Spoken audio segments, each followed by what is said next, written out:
Well, I got a job with Mr. Emmon, the one he was talking about. He was a manager, and I went to work with the co-op, and I stayed there.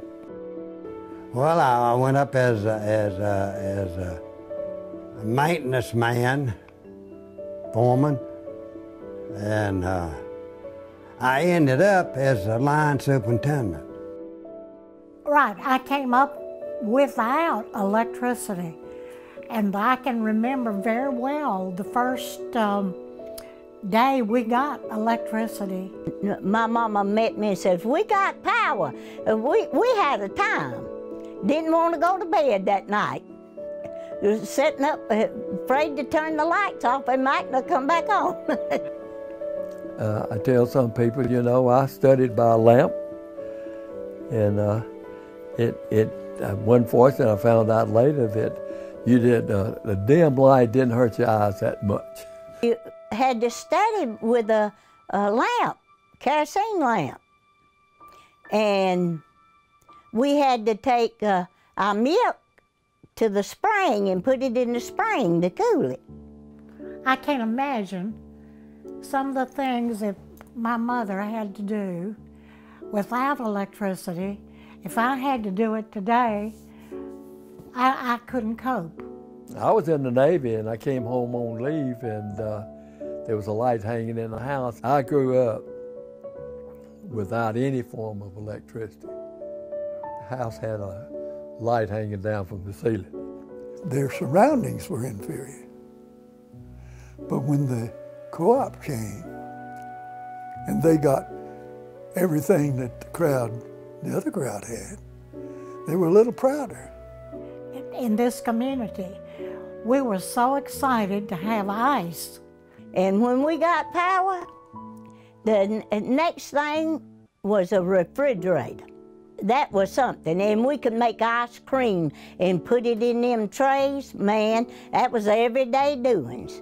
But that was something, that was good days. Having power, that was a big, big thing.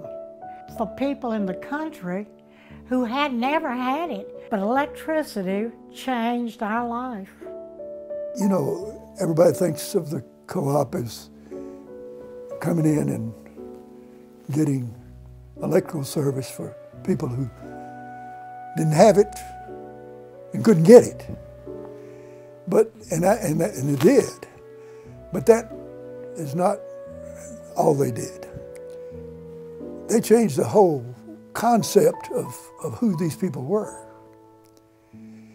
And it made a real difference in the way people felt their standing in the community was. We really had a family celebration when we got our power, because we could cook and we could have iced tea, sweet tea.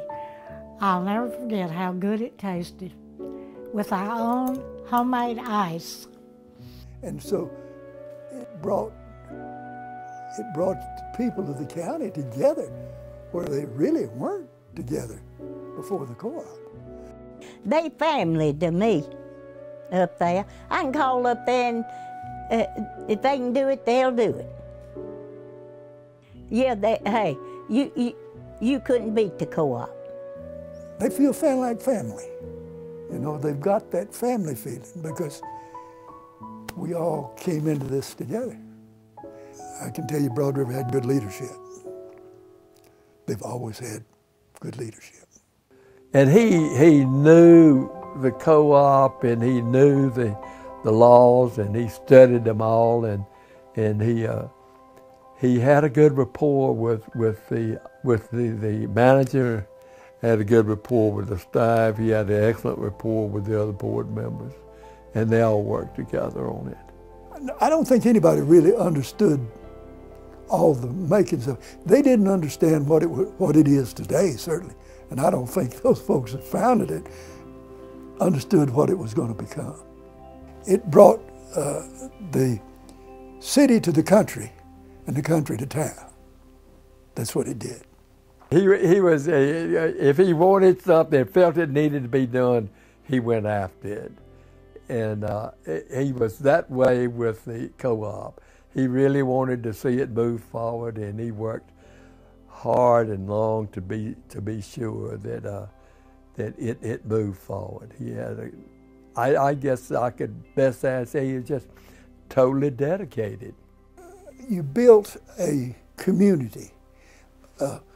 People in Draytonville and people in Wilkinsville knew where Wilkinsville and Draytonville were, and they might pass each other, you know, on the road sometime. But now you're getting something that's pulling them together, and they're beginning to feel like that, yeah, we've still got our communities, Draytonville, Wilkinsville, all that, but we're all, you know, we're in this thing together, and it made them feel part of something. A lot of people don't realize, but the co-ops was real the salvation of farming and in the rural areas of America. The industry would have never moved into these rural areas without that. And the co-ops, I often have said, and of course this is one of Carlisle's attitudes in his statements as well, is if you think about it, the co-ops, as I say, were the salvation of bringing rural America forward. And we should be grateful to them for that.